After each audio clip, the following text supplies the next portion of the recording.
O Está Escrito de hoje abordará um dos temas mais importantes e delicados de toda a Bíblia. Estaremos falando a respeito da família. A primeira coisa que você precisa saber é que a família é uma ideia de Deus, não é uma ideia de homens. Por isso, ela nunca irá acabar. Você precisa perceber como Deus apresenta o casamento. O início da família está escrito no início da história desse planeta, em Gênesis 2, verso 25. E ali nós lemos assim: portanto, deixará o homem o seu pai e a sua mãe, e apegar-se-á à sua mulher, e serão ambos uma só carne. Deus sonhou com a família. Deus preparou a família. Você precisa lembrar que todos os dias, quando Jesus ia criando a terra, ele ia fazendo a avaliação e viu Deus que isto era bom. E passou-se outro dia, Deus completava a sua obra e ele dizia: e viu Deus que isso era bom. O Gênesis vai relatando essa avaliação de Deus. Porém, há um momento onde a Bíblia declara uma coisa que não era boa. Deus declara: não é bom que o homem esteja só. E então Deus forma ali o embrião, o início de todas as famílias da terra.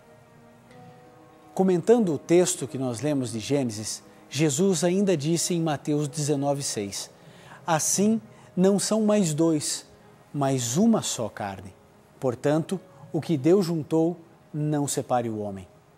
A ideia de Deus é que nunca haja separação quando os dois se unem e tornam-se uma só carne. Percebeu? O casamento, segundo a Bíblia, ele é monogâmico, vitalício e heterossexual. São as três características do casamento bíblico: vitalício, heterossexual e monogâmico. Qualquer coisa que seja diferente disso, você pode dar o nome que quiser, mas não é casamento de acordo com o cristianismo, de acordo com a palavra de Deus. Você já parou para pensar na importância que Deus dá à família? No nosso mundo tão desesperado, onde a família é relegada a segundo, terceiro, quarto plano na vida das pessoas, Deus valoriza de maneira extraordinária esse núcleo da sociedade que é a família. Deus começou o mundo com uma família, veio a esse mundo em uma família. Seu primeiro milagre foi uma festa de casamento e quando voltar, unirá as famílias que foram separadas pela morte. Deus entende os laços familiares de uma família, porque o nosso Deus é um Deus relacional, é um Deus que se relaciona com as suas criaturas, mas também se relaciona com os seus iguais, Deus Pai, Deus Filho e Deus Espírito Santo. Deus quer cuidar da sua família. E você sabe que é propósito também do inimigo de Deus destruir as famílias, em específico a sua família. Da mesma maneira que Deus ama a família, se preocupa com ela e quer o melhor para você, o inimigo de Deus, Satanás, quer destruir a sua família. E você sabe por que Satanás odeia tanto as famílias? Porque um homem e uma mulher, quando se unem com as bênçãos do nosso Criador, eles recebem de Deus um dom muito específico, que é o dom de procriar. Satanás odeia isso. Ele não pode criar nada, ele é apenas uma criatura. Ele não pode procriar, ele não pode ser co-criador com Deus. Pelo contrário, ele não consegue fazer nada sem usar a matéria-prima criada por Deus. No entanto, Deus escolhe um homem e uma mulher para que eles possam dar vida a um ser humano. Criar é uma prerrogativa apenas do Criador, mas Ele outorga esse poder para homens e mulheres quando se unem com a sua bênção. Nós vimos o modelo original de famílias, mas a realidade hoje é muito diferente. A gente percebe que aquilo que Deus sonhou, um homem deixando a sua casa, unindo-se à sua mulher, formando um novo núcleo familiar, tudo isso parece que quer entrar em desuso na vida das pessoas. Cada vez mais a sociedade vai se secularizando e no nosso mundo pós-moderno a família bíblica tende a ficar em desuso. Mas lembre-se, ela nunca irá acabar, porque ela é uma ideia de Deus e não de homens. Existem muitos novos modelos de famílias, mas que são diferentes dos conceitos ou dos padrões bíblicos. Existem as famílias recasadas, são formadas depois da separação. Um homem se separa, uma mulher se separa, ambos trazem filhos do primeiro relacionamento, moram debaixo da mesma casa e aí então formam um outro tipo de família. Existem também as famílias ditas articuladas. Nesse caso, são os pais trabalhando fora e os filhos são criados ou em creches ou em babás. Existem também as famílias clínicas. Os filhos deixam a casa muito cedo, muito rapidamente, logo ali na pré-adolescência, alguns na adolescência, já saem de casa e ganham suas vidas. Esse modelo familiar é muito comum em países desenvolvidos, onde os filhos são praticamente tocados de casa para se tornarem independentes e ganharem a vida. Existem também as famílias dependentes. Nesta, os pais, os chefes de casa, na verdade, dependem ainda dos seus pais. São dependentes financeiramente, emocionalmente, parece que ainda não cresceram ou não tiveram a maturidade necessária para conseguir formar um núcleo familiar independente. Temos também as famílias unicelulares, que são solteiros, descasados, que criam seus filhos sozinhos. Veja, não há nenhum tipo de preconceito nisso que estamos falando, apenas apresentando para você os modelos que quase somos obrigados a conviver e a existir nos nossos dias. Porque a verdade é que estamos longe da palavra de Deus, longe do plano original. Deus queria outras coisas para você e para mim. Sabe, são paliativos, como por exemplo, esses óculos que eu estou usando. Eles não conseguem resolver o meu problema de miopia, mas eles conseguem de alguma forma minimizar o meu problema. Então essas famílias, elas acabam se formando e se juntando porque elas de alguma maneira não conseguiram viver os planos e os sonhos bíblicos para o casamento.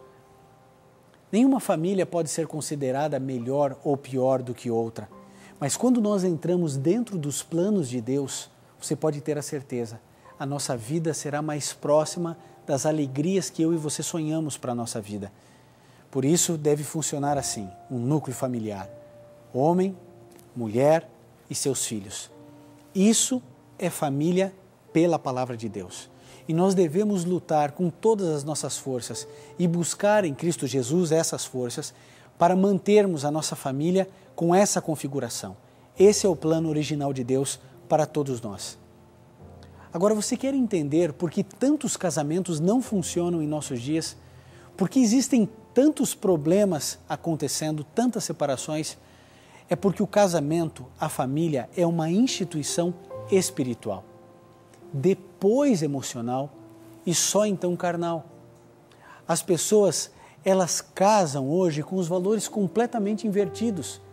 Elas buscam primeiro o sexo, a aparência física, depois olham os sentimentos e sequer olham para a questão mais importante de todas, que é a questão espiritual. O casamento foi criado por Deus. Somente nele nós vamos conseguir o sucesso que desejamos. O casamento é algo primeiro espiritual, depois emocional e só então físico.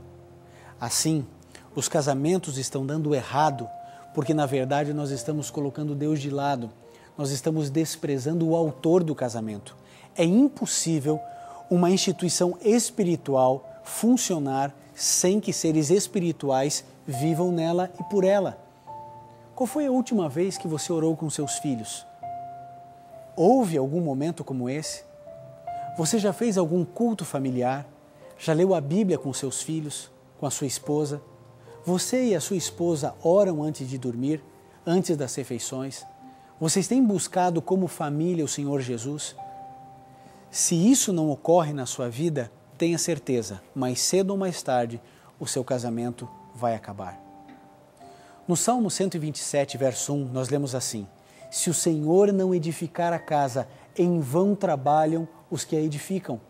Não adianta quanto esforço você faça. Você pode fazer terapia familiar, terapia pessoal, você pode fazer 1000 promessas, ter a segunda, a terceira, a quarta lua de mel, não vai resolver o seu problema. Eu sei, você está muito perto de uma separação, se aproximando de um divórcio, e você não vê solução para o seu problema e não vai enxergar. enquanto você não buscar na palavra de Deus a solução para o seu casamento. Talvez você esteja assistindo esse programa agora e pensando: pastor, o senhor não conhece o meu caso, eu estou me separando. E talvez você esteja pensando que isso é o melhor para a sua vida. Então eu queria que você parasse e só refletisse no que eu vou ler para você agora. Veja o que a Bíblia fala a respeito do divórcio que você tanto tem pensado. Em Malaquias 2,16, nós lemos assim: eu detesto o divórcio, diz o Senhor Deus de Israel. Por isso, não sejais infiéis. Deus odeia o que você está pensando em fazer. Talvez você só esteja encontrando essa saída no labirinto da sua vida, mas Deus vê inúmeras outras saídas. Eu sei, você sente que o seu casamento já acabou, sabe por quê? Porque de fato ele acabou. Existem verdades e realidades que às vezes a gente não quer acreditar. Se você não tem Deus na sua vida, o seu casamento já acabou e você não sabe disso ainda. Ou talvez você esteja percebendo isso agora. Agora, o seu problema não é a falta de compatibilidade, não é a beleza que foi embora. O seu problema é falta de Deus. O seu problema é falta de Jesus na sua vida. Eu sou pastor há 12 anos. Eu digo a você, eu nunca conheci uma família que estivesse se separando e que fizesse o culto familiar em casa. Todas as vezes que alguém está se divorciando, eu me pergunto: vocês fazem culto em família? A resposta é sempre negativa. Não, pastor, não fazemos. Não lemos a Bíblia juntos. Não oramos juntos. Não fazemos as coisas que deveríamos fazer. Você entende? A ruína do casamento está em se afastar de Deus. Esse é o grande problema. O dia em que você se voltar a Deus, o dia em que você estiver perto do Senhor Jesus, você vai descobrir que o seu casamento tem sim saída